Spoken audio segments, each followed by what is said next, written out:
everyone, it's Roger and James here from DisKingdom.com. In this episode, we're going to be talking all about a brand new Alien video game that has been announced, and also Foxnext have also, as part of that announcement, they revealed that they've actually, they've actually purchased the studio, Iron Studios, that are making it.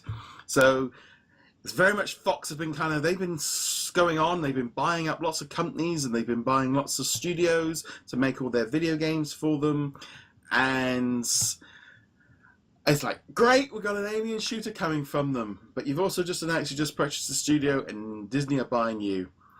All I'd say to those people is good luck, because Disney do have an awful reputation once they own a studio. So the fact that that's all gone through and then Disney are going to buy Fox, I mean, they might be all right for a few years, but I really hope that this Alien shooter does very well. And, you know, we actually talked about this last week or the week before, is Alien shooters have a very checkered history in general. We've been waiting for a proper, fully complete Alien first-person shooter experience. Colonial Marines was awful.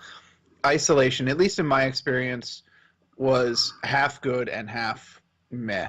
So the first half was great, and then after you get guns, like, whatever.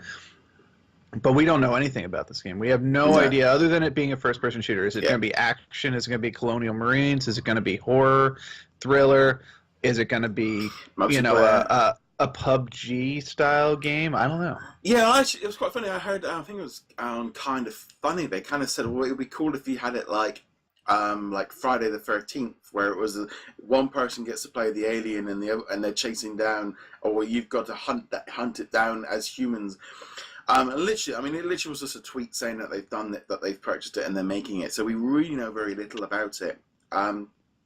This could be 2-3 years off. It sounds like it's very early on. Yeah. It sounds good. I mean, we will. Sorry. Yeah. Go ahead. It's going to be the thing. We might not know. We might not see anything about this for years. It could be 3 to 5 years, but all I'd say is please get it done as quickly as possible.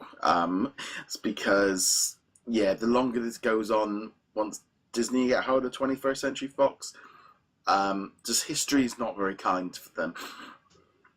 I will say, definitely speed it up. Make sure that this game comes out. But, man, like I said, this is a franchise that has been less than successful on consoles and PC. Now, sales-wise, I think it's generally perfectly fine because people have an affinity for the Aliens franchise. But if you can make it, if Foxnet can make a game that is worthy of the franchise name, they could set themselves up, regardless of whether Disney holds on to them or not, as a quality company if they can do this right. It's that thing, that reliance on a license to carry it sometimes gives them a little bit of I wouldn't say laziness, because it's not really laziness. Sometimes it's that the bosses want some shortcuts taken because the license allows them a little bit more flex for selling. But also, I do still think there's that offset of a licensed game actually now has an uphill struggle where it's got to prove that it's worth, because everyone puts it on it's just a movie franchise tie-in. All right, it might be all right, but it's probably rubbish. Go play something else instead. And these games now, they have to be above good to be because your average Joe in the street buying games and stuff, I don't, name recognition will only work so much now. Yeah, people are in general more aware of the market. They're more aware of what's good and not. You will always have people, the grandparents or the mom and dad who don't pay attention, and you can sell them your bad game simply on name recognition, but it won't get you nearly as far as it used to. No, so we've been burned way too many times, and the core audience, the people who will, if this has any multiplayer features to it, who will keep playing the multiplayer year after year, keeping it alive, if it's not up to snuff, then they're just going to abandon it and go to the next game along the line. I mean, Foxnext seems to be doing this. There's been a lot of sneaky little announcements coming out of them. They've been doing quite a lot over the last year. We've got a brand new X-Files mobile game coming up in February. They've got Marvel Strike Force coming soon. They've also got an Avatar AAA video game in production. They've now got an Aliens AAA game in production. They also sort out things like for other titles now, for like the recent Pinball FX releases, the mobile games like Family Guy. That's all come under their banner. You know, this is becoming quite a little hefty little little division over there. It's kind of like the Disney Interactive, and I'm really hoping that they can kind of be given scope to kind of maybe let this division look after these franchises separately or under its. Because at the minute they seem to be making a lot of good announcements. They do, but of course that brings its own problems as well. Let's hope that they don't stretch themselves too thin, because some of these games are AAA, Avatar AAA, Alien AAA. If they're dividing their team so much that none of these games can get the attention they deserve, then that would be worse than if they only worked on an Avatar game or whatever. But then going and buying a studio like Iron Studios, that kind of means then they're buying the team to. It's like EA do it with their things, But there again, that's not the best example.